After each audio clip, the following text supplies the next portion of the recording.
لغارے صاحب ایک عرصے سے ہم یہ دیکھنا چاہ رہے تھے، ہم کہہ رہے تھے کہ بھئی اکانومی کی کیا صورتحال ہے، پھر اس کے بعد جو ہم انسٹیبلٹی پولیٹیکل سطح پر بھی دیکھ رہے ہیں، اس کی وجہ سے ظاہر اکانومی جو ہے وہ اپسیٹ ہے یا ڈسٹرب ہے.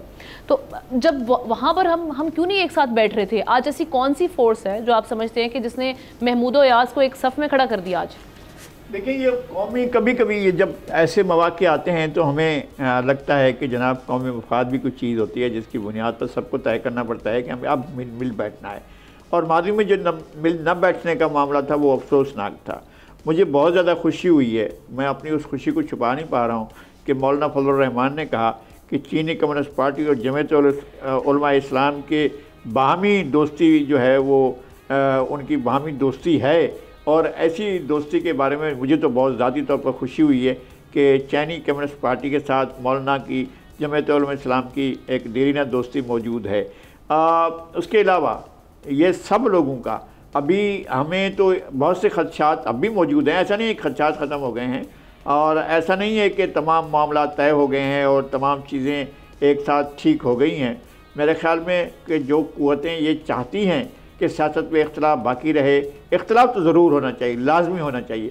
جو چاہتے ہیں کہ اتنا بڑا گیپ ہونا چاہیے کہ لوگ مل نہ بیٹھیں، ان کے لیے بہرحال ایک بری صورتحال تھی جو پاکستان کے سیاسی عمائدین کے بارے میں جن کا یہ خیال ہے کہ وہ کبھی اتفاق نہیں کر سکتے. لیکن ہم نے یہ 2005 کے بعد آج پورے 19 سال کے بعد ہم نے پہلی بار دیکھا ہے کہ جب ہم زلزلے کے موقع پر ایک ہو گئے تھے، اس دفعہ آج چینی وزیر لیو جان چاؤ کے آنے پر ہم ایک ہو گئے، اور ہمارے تمام سیاسی جماعتیں جو بڑی سیاسی جماعتیں ہیں، JUI بھی اور PTI بھی اور PMLN بھی، پاکستان پیپلز پارٹی بھی اور دیگر جماعتیں بھی، وہ یہاں موجود تھیں. نہ صرف موجود تھیں بلکہ انہوں نے اظہار خیال کیا. اس کا مطلب یہ ہے کہ کوئی بائنڈنگ فورس موجود ہے جو ان کو ایک ساتھ رکھنے پر مجبور کر سکتی ہے.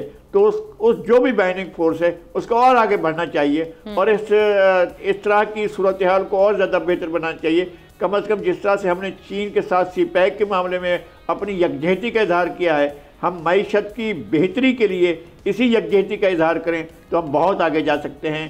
آپ بہت برا وقت ہم گزار چکے ہیں، اور ہمیں معلوم ہے کہ کس کا انٹرسٹ یہ تھا کہ CPEC نہ چلے. ہمیں اس سے اندازہ ہے. ہمیں یہ بھی معلوم تھا کہ بہت سے انڈسٹریل زون بننے تھے جو نہیں بن پائے تھے، اور ہمیں اندازہ تھا کہ میں نے خود جا کر دیکھیں کہ ایران کے اندر حد 10 کلومیٹر کے فاصلے والے ایک انڈسٹریل زون بنا ہوا ہے.